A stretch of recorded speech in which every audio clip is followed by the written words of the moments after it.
Et bonjour tout le monde, bon j'espère que vous allez bien, écoutez moi ça va, aujourd'hui on se retrouve pour une vidéo FAQ comme vous l'avez vu dans le titre. Je vous ai mis une petite boîte à questions sur Instagram, d'ailleurs si vous ne me suivez pas n'hésitez pas à vous rendre juste ici pour pouvoir me retrouver, mais je vous mets également le lien en barre d'informations. Je vous ai également mis la petite boîte à questions, on va dire, ici sur YouTube. J'ai reçu quelques commentaires, donc je les ai notés ici. Et donc, c'est parti pour pouvoir y répondre. Bon, je me suis tournée histoire d'avoir une plus belle luminosité. Vous m'excuserez, mais je suis accompagnée de mon Tancarville dans le dressing. Vous allez peut-être également entendre du bruit, puisque je suis avec Garance, ma fille, qui a 16 mois, si vous débarquez par ici. Elle n'est pas gardée, on est dimanche, papa est en train de faire du taille-haie dehors, il faut entretenir la maison, donc je dois la garder, mais je dois également m'occuper de ma chaîne YouTube. Là, je joue dans sa chambre, mais incessamment sous peu, elle peut débarquer à tout moment. Bref, la première question, c'est les travaux de votre chambre, salle de bain sont programmés pour 2026. C'est vrai que je vous en ai parlé il n'y a pas longtemps ici et sur ma page Instagram.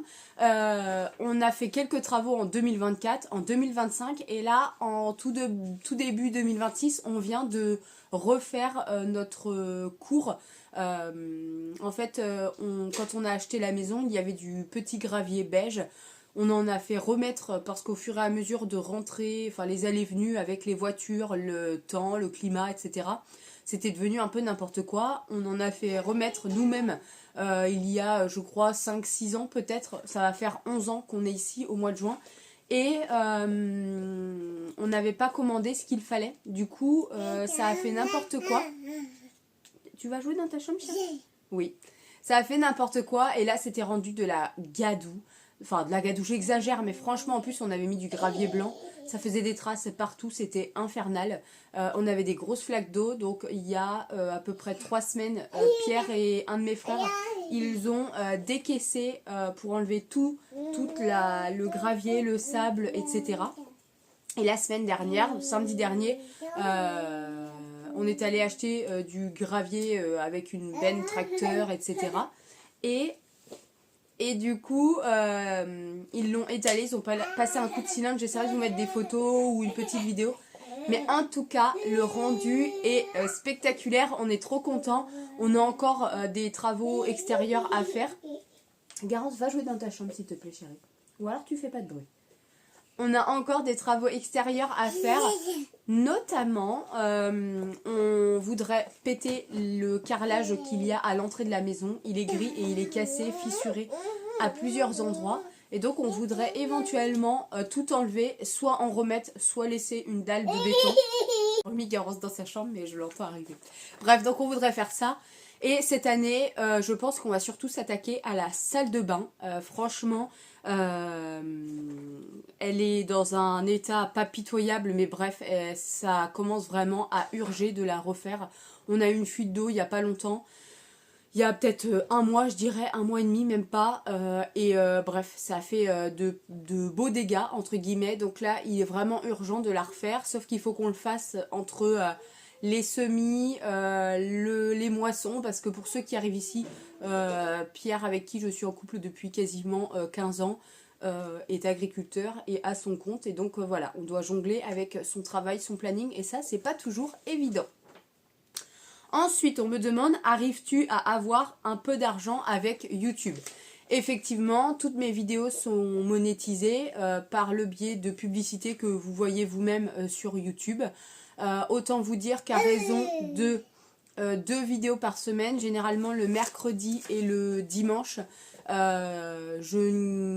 clairement je gagne rien. Oui et non, hein, c'est du temps passé pour le peu que je gagne.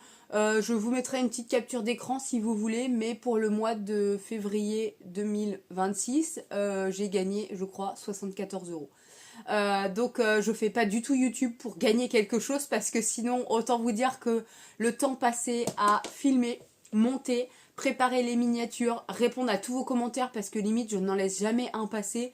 C'est pas cher payé, mais en même temps, je ne fais pas YouTube pour gagner de l'argent.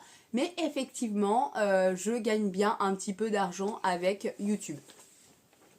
Prochaine question. Quels sont les mots que Garance prononce? Elle baragouine, clairement. Parfois, on comprend pas ce qu'elle nous dit. En tout cas, elle dit papa, maman, tata. Elle nous dit regarde, chien, quasiment. Enfin, on comprend qu'elle dit chien. Elle parle pas beaucoup, mais elle fait pas mal de bêtises. Qu'est-ce que tu veux? Tu veux voir, mais t'es pas coiffée, chérie. On est dimanche, elle est en pyjama. Et donc, voilà notre petite Garance qui a les cheveux en pétard, qui joue avec un réveil. Bref, c'est la vraie vie de maman. Et la vraie vie d'enfant, je la laisse là, pas faire ce qu'elle veut à 100%, mais plus ou moins. Tout en faisant très attention. Prends ton réveil. Allez, va jouer. Non, va jouer, s'il te plaît. Et bien sûr, elle veut tout le temps être collée au basque de sa mère. Mais voilà, elle commence à parler, entre guillemets, à dire quelques mots. Je la trouve pas en avant, je la trouve pas en retard, je la trouve pas bête. Je sais pas comment m'expliquer par rapport à d'autres enfants. Peut-être qu'elle dit moins de mots, mais peut-être qu'elle est plus en avance sur certaines choses. Donc voilà, avis médecin, tout va très bien pour elle. Elle fait 79 cm pour 10,8 kg à sa visite des 15 mois et quelques, quasiment 16 mois. Donc pour le moment, tout va bien. Elle marche, elle court, elle mange, elle boit toujours son bibi le matin, elle mange comme nous. Bref, elle grandit, je pense, à son rythme, tout simplement. Quels sont mes passe-temps? Est-ce que je fais aussi de la moto comme mon compagnon? Eh bien, oui. J'ai mon permis moto depuis 2014 maintenant. Ça va donc faire 12 ans cette année que je fais de la moto. Au début, j'en faisais derrière Pierre. J'étais passagère. Et puis un jour, il m'a dit, écoute, moi j'en ai marre que tu montes derrière moi. Passe ton permis. Sauf que j'étais encore à l'école. Donc je lui dis que clairement, financièrement parlant, c'était pas possible. Donc il m'a dit, tu te payes ton permis, je te paye ta moto. Et voilà, j'ai passé mon permis A2 à l'époque. Il y a 12 ans. Puis 2 ans après, j'ai pu passer mon permis A, donc le permis gros cube. Et pour les connaisseurs ou non, actuellement, je roule avec un petit Shiver, donc une petite moto blanche. Je vous mettrai une photo également par là, mais j'ai pas le temps d'en faire énormément. Avec Garance, c'est compliqué. Donc, ça arrive qu'on demande à ma grand-mère enfin, c'est arrivé une fois, de venir garder Garance une journée pour que nous, on puisse aller à un circuit de moto. Pas pour faire de la moto sur le circuit, mais il y avait une manifestation. Donc, on a fait ça tous les deux. La semaine dernière, j'ai embauché en moto. J'ai été déposer Garance un petit peu plus tôt chez sa mamie. Puis, je suis partie en moto toute la journée. Pierre avait récupéré Garance le soir.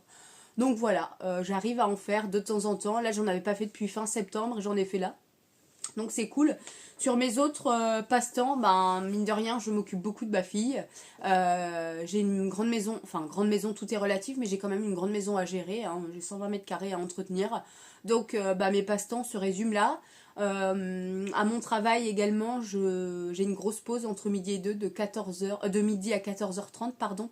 Donc bien souvent, je file faire les magasins, me promener, faire les courses, sortir, etc. Et puis de temps en temps, je m'octroie quand même une petite sortie avec mes copines un soir, un vendredi soir ou un samedi soir. T'as piqué le bracelet de papa, Garance. Donc voilà, après j'adore aller au cinéma, j'adore aller au restaurant, j'adore tout simplement me balader dehors, passer mes dimanches en famille. Et là il fait beau aujourd'hui et comme je vous l'ai dit, on est dimanche et donc c'est sûr on va aller se promener, sortir la petite. Hier je lui ai acheté un petit toboggan sur le marketplace de Facebook. Et j'ai payé ça 15 € pour un Smoby qui est en excellent état. Donc là j'ai trop hâte d'aller le mettre dans l'herbe, dans le jardin pour voir comment est-ce qu'elle va se débrouiller. Ensuite, comment je me vois dans 15 ans, évolution professionnelle, déménagement. Écoutez, je ne sais pas, je prends la vie comme elle vient, au jour le jour. Un déménagement, sauf si je devais me séparer de Pierre, je pense qu'il n'y en aura pas. La maison est pas très loin de la ferme, on a 2000 m² de terrain, 4 chambres. Tout va bien ici, dans 15 ans elle sera largement payée, il nous reste 9 ans à payer, donc autant vous dire que le déménagement n'est pas prévu. Est-ce qu'il y aura un deuxième enfant ou non? Sincèrement, je pense pas, sauf changement pas forcément prévu. Moi, j'aimerais bien. plus que ce que je disais il y a un an par exemple. Maintenant, Pierre travaille beaucoup. D'ici 2020, début 2027, il reprendra la ferme à 100%. Son papa partira à la retraite. Donc déjà que là, on ne le voit pas beaucoup. Devoir gérer 2 enfants seul, il a peur que, entre guillemets, je pète un câble et que je prenne les valises et que je parte. Maintenant, moi, ce qui m'embête, c'est surtout que Garance va grandir toute seule. Elle n'a pas ses cousins, cousines hyper proches d'elle. Moi, je crois que je me serais pas vue grandir sans frères et sœurs. Donc voilà, c'est plus ça qui me fait un petit peu de la peine pour elle. Maintenant, comme je joue beaucoup avec elle et qu'elle est toute la journée chez sa mamie en garde, je pense pas qu'elle soit si malheureuse que ça. Peut-être quand elle grandira, mais il y a plein d'enfants dans le village et donc je me dis, elle devrait réussir à s'occuper avec des copains-copines. Ensuite, mon évolution professionnelle, écoutez, j'ai tout juste repris le travail dans un nouvel environnement le 23 juillet dernier. J'ai signé un CDI dans une agence d'intérim. Je suis... Garance, s'il te plaît, chérie. Je suis chargée de recrutement et je m'occupe de toute la partie administrative de l'agence, c'est-à-dire rentrer les relevés d'heures, faire la facturation pour les clients, dématérialiser les bulletins de paye, enfin bref, vraiment plein de choses. Est-ce que je vais continuer dans ça pendant 15 ans? Sincèrement, je ne pense pas. Maintenant, je pense que je ne suis pas prête de partir non plus. Je sais que j'ai un petit peu la bougeotte, que j'ai déjà fait plusieurs travails, mais en même temps, j'ai qu'une vie et j'ai envie de découvrir plein de choses. J'ai travaillé pendant quasiment un an dans le monde des assurances et ça c'est quelque chose qui m'a beaucoup plu. J'aimerais forcément y retourner mais le problème c'est que c'est très très difficile de retourner en CDI en tout cas et accumuler des CDD, c'est ce que j'ai fait pendant un an et du coup ne pas forcément avoir la sécurité de l'emploi, ça me gêne. Donc s'il y a une opportunité ailleurs, pourquoi pas, mais en tout cas normalement ça ne devrait pas être tout de suite. On me demande quelle est la référence de mon maquillage. Écoutez, je me maquille plus beaucoup. Je prends de l'anti-cerne chez Action. Mon blush, c'est un Kiko. J'ai un mascara classique de chez Yves Rocher. Mes palettes pour le fard à paupières, souvent, viennent de chez Action. Et mon rouge à lèvres, c'est un L'Oréal. Clairement, je n'ai pas 50 000 routines. Donc voilà, je fais l'impasse très rapidement sur cette question parce que pour moi, elle n'est pas forcément très utile. Est-ce que je suis heureuse actuellement dans ma vie de femme, de travail et de maternité? Dans ma vie au travail, oui, pour le moment tout se passe bien, j'ai une super collègue. Normalement ma responsable vient bientôt nous quitter, donc j'appréhende un petit peu de savoir qui va la remplacer. Mais qu'est-ce que tu as pris là? Oh chérie. Ah, donc voilà. Dans ma vie de femme, écoutez, j'ai l'impression que je manque un peu de temps pour moi. Bon du coup je sais plus ce que je vous disais, on vient d'être interrompu, Pierre est revenu. Du coup, je lui ai dit, garde la petite 5-10 minutes le temps que je finisse ma vidéo.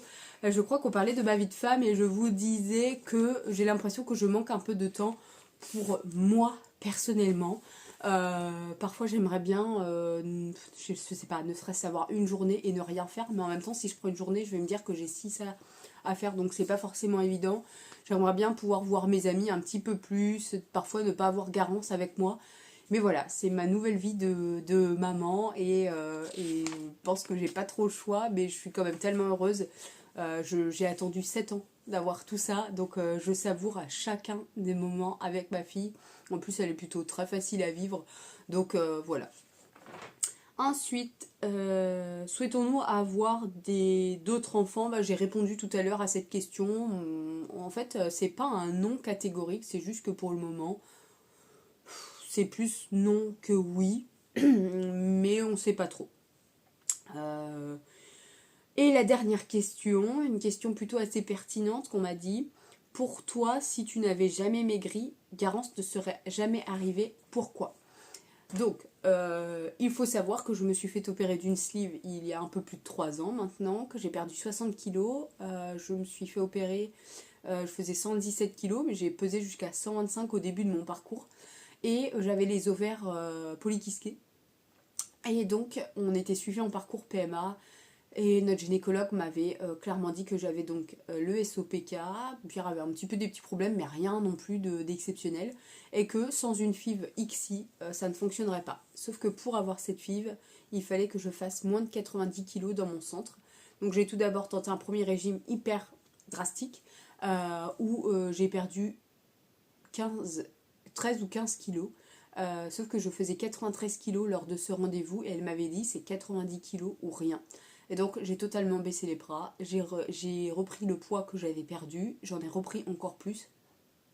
Et en fait ma dernière solution de recours pour pouvoir avoir un enfant, c'était d'avoir une sleeve pour atteindre ce fameux seuil de 90 kilos, pour pouvoir retourner en PMA et enfin avoir mon enfant tant espéré, tant voulu. Donc j'ai fait ma sleeve, j'ai perdu beaucoup de poids très rapidement. Par la suite, on est retourné dans notre centre PMA. J'ai l'impression que je vais pleurer. Et du coup, au début, quand on y est retourné en juin, elle m'a dit ah ben ça fait pas un an que vous êtes opéré, on doit attendre le seuil des 1 an, etc. Et là, je me suis dit mais en fait, excusez-moi d'être vulgaire, mais elle va me faire chier jusqu'au bout quoi. Donc on a attendu les 1 an, elle nous a fait repasser beaucoup d'examens, dont une hystérosalpingographie. En gros, c'est une radio, enfin un truc des trompes, une radio des trompes, on vous injecte un liquide pour voir si les trompes de la femme sont bouchées. Et ça, c'était en novembre 2023. Et quand je l'ai passé, ça m'avait fait un petit peu mal, mais sans plus. Il m'avait dit si vous ressentez une douleur, c'est peut-être qu'il y a un petit bouchon et que ça va l'avoir enlevé. Donc à la fin de cet examen, il nous montre, et là on voit comme de la fumée passer dans les trompes. Donc il m'a dit rien n'est bouché, tout va bien. Et à la fin de ce rendez-vous, il me dit vous savez, cet examen, généralement, il y a une grosse majorité des femmes qui tombent enceintes parce que ça fait comme un nettoyage des trompes. Et voilà. Et dans ma tête, je me suis dit alors là, j'attends de tomber enceinte depuis 2017, donc si tu veux, ça sera pas pour moi. Et donc ça c'était en novembre 2023 et en janvier 2024 j'ai appris que j'étais enceinte naturellement. Donc je pense qu'il y a 2 choses qui ont forcément marché. La première c'est d'avoir perdu énormément de poids, d'avoir retrouvé un cycle et des ovulations. Et ensuite, comme je voulais vraiment cet enfant, je peux vous dire que je faisais des tests d'ovulation, que les câlins étaient entre guillemets programmés pour que ça fonctionne. Et puis je pense que ce fameux nettoyage de trompe m'a forcément apporté que du positif. Donc du coup, voilà, je suis pleinement convaincue que cette grosse perte de poids, que mon opération de la sleeve m'a forcément apporté que du plus pour pouvoir réussir à avoir un enfant. J'ai mis 7 ans à l'avoir, mais je peux vous dire que là, je regrette pas d'avoir fait tout ça, je regrette pas d'être passée sur la table d'opération, d'avoir galéré pendant des mois, et encore quasiment de galérer 3 ans et demi plus tard parce que je peux pas manger comme je veux, je peux pas boire comme je veux. Mais le plus important, il est que j'ai perdu 60 kilos, que mon poids est stabilisé, que pour le moment je n'ai pas trop de fringales à vouloir remanger tout et n'importe quoi. Et le plus beau cadeau de tout ça, c'est pas forcément ma perte, c'est surtout l'arrivée de notre petite Garance. Bon, bien du coup, c'est ici que s'achève cette vidéo. J'espère en tout cas avoir répondu à vos questions. Si vous en avez d'autres, n'hésitez pas à me les mettre dans les commentaires.